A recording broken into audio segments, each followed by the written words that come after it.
فرماتے ہیں کہ میں نا مزدور لینے گیا، بغداد کے چوک میں مزدور بیٹھے ہوتے تھے، تو میری ان مزدوروں میں سے نا ایک نوجوان بچے پہ نظر پڑی۔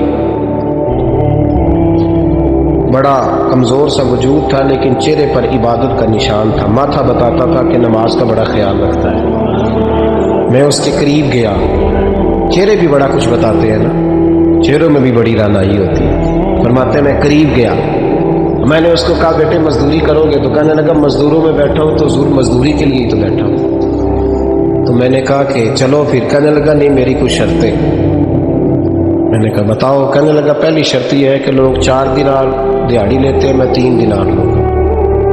میں نے کہا یار پھر تو بڑی بہترین ہے، باقی بھی اس طرح کی رکھ لیں۔ اس نے کہا حضور دوسری شرط یہ ہے کہ میں آپ کی مکمل بات مانوں گا لیکن جب اذان ہو جائے گی پھر آپ کی نہیں سنوں گا۔ تیسری بات اس نے یہ کی کہ حضور میں آپ کے گھر میں کام کروں گا پر آپ کے کسی سوال کا جواب نہیں دوں گا۔ کہتے میں نے کہا یار تم بڑا عجیب ہے، شرطیں تو مالکوں کی ہوتی ہیں۔ کہنے لگا جی بہرحال میں شرطیں لگا کے جاتا ہوں۔ فرماتے ہیں میں اسے گھر لیا، کام میں نے اس کو بتایا تو جو کام مزدور سارے دن میں کرتا ہے نا اس نے 2 گھنٹے میں کر دیا۔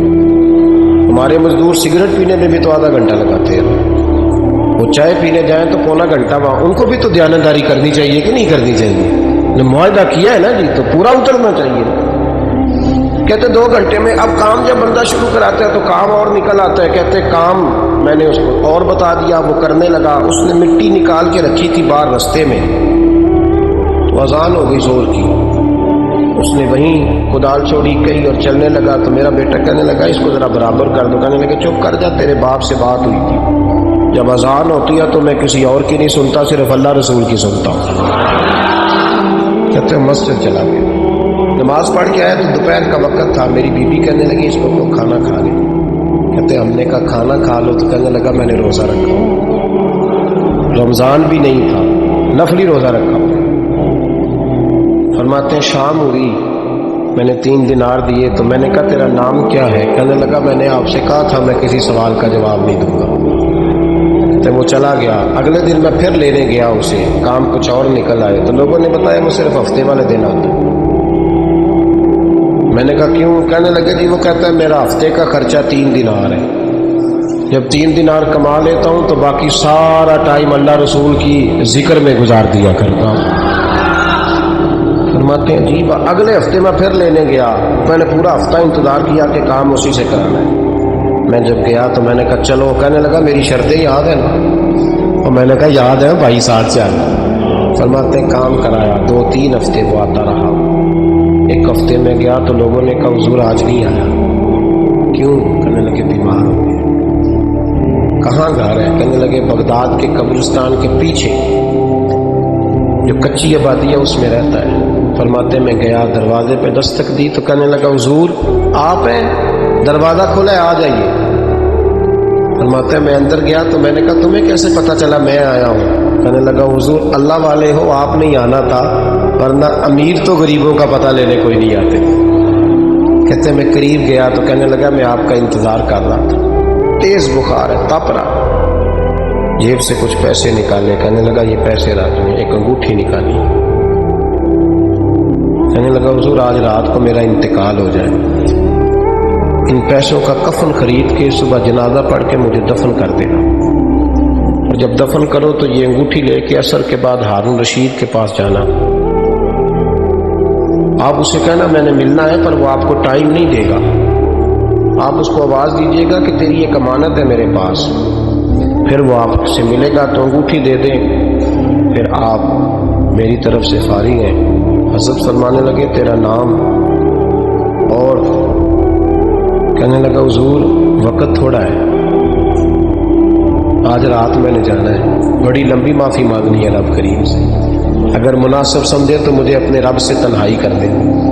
فرماتے ہیں میں آ گیا اور اس کی باتوں نے مجھے ساری رات سونے نہیں دیا۔ فرماتے صبح بڑی مشکل سے سورج نکلا، میں گیا دروازے پہ ہاتھ رکھا تو دروازہ کھلا ہوا تھا، اندر داخل ہوا تو خوشبوئیں میرا استقبال کر رہی تھی، جب چہرے سے کپڑا ہٹایا تو اس کا تو انتقال ہو چکا۔ انتقال ہو چکا، ایسے جیسے کسی کا دیدار کر کے سویا۔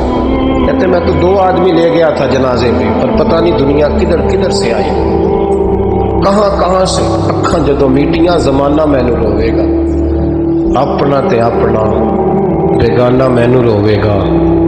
فرماتے ہیں میں تو 2 بندے لے گیا تھا، پر پتہ نہیں مخلوق کہاں کہاں سے آئی۔ جنازہ پڑا، دفن کیا۔ ہارون رشید کے پاس میں عصر کے بعد گیا، میں نے بلانا چاہا پر بادشاہ تھا، میری طرف دیکھا ہی نہیں۔ میں نے اس کو کہا تیری ایک امانت میرے پاس ہے۔ فرماتے ہیں وہ مجھے کونے پہ لے گیا، کیا بات ہے، کمرے میں بلایا، میں نے انگوٹھی دی۔ ہارون رشید تو چیخے مارنے لگا، کہنے لگا انگوٹھی والا کہاں ہے؟ میں نے کہا وہ تو انتقال کر گئی۔ کہنے لگا مجھے قبر پہ لے جا۔ کہتے میں قبر پہ لایا تو وہ لیٹ گیا، تڑپ کے رونے لگا۔ میں نے کہا میرا کلیجہ پھٹ جائے گا، نہ اس نے کچھ بتایا نہ تو نے بتایا، یہ کون تھا؟ تو ہارون رشید کہنے لگا یہ میرا بیٹا تھا۔ میں نے کہا تیرا بیٹا اور مزدور؟ کہنے لگا حضور یہ حضرت داؤد تائی کے پاس بیٹھا کرتا تھا، ان کا مرید تھا، مجھے روز کہتا تھا ابا تو نے بڑی دنیا اکٹھی کر لی ہے، مرتے وقت تجھ سے ٹانگیں سمیٹی نہیں جائیں گی، اتنا حساب نہیں تو دے سکے گا۔ میں اس کو سمجھا دیتا، اس کی اماں سمجھا دیتی۔ یہ روز ہمیں کہتا چھوڑ دو، آ جاؤ اللہ رسول کی بارگاہ میں جھک جائیں۔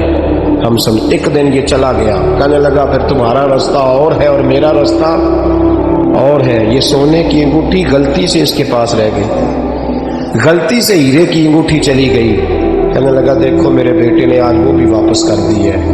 پھر تڑپ کے کہنے لگا ہارون رشید تھا تو یہ میرا بیٹا، پر میرا مرشد نکلا، میرا پیر نکلا۔ بھائی زندگی تو بڑی تھوڑی ہے نا۔ بابا صاحب نے کہا تھا اٹھ فریدہ ستیا، اور داڑھی آ گیا ہی پور، اگا نیڑے آ گیا، پچھا رہ گیا ہی دور۔ اٹھ فریدہ ستیا، خلقت ویکھن جا، متے کوئی مل جائی بخشیا تے تو ہی بخشیا جا۔ اٹھ فریدہ ستیا، جھاڑو دے مسیت، تو ستے رب جاگدا، تیری ڈاڈے نال پرید۔ میرا رب ہمیں بھی اپنی بارگاہ میں قبول فرما۔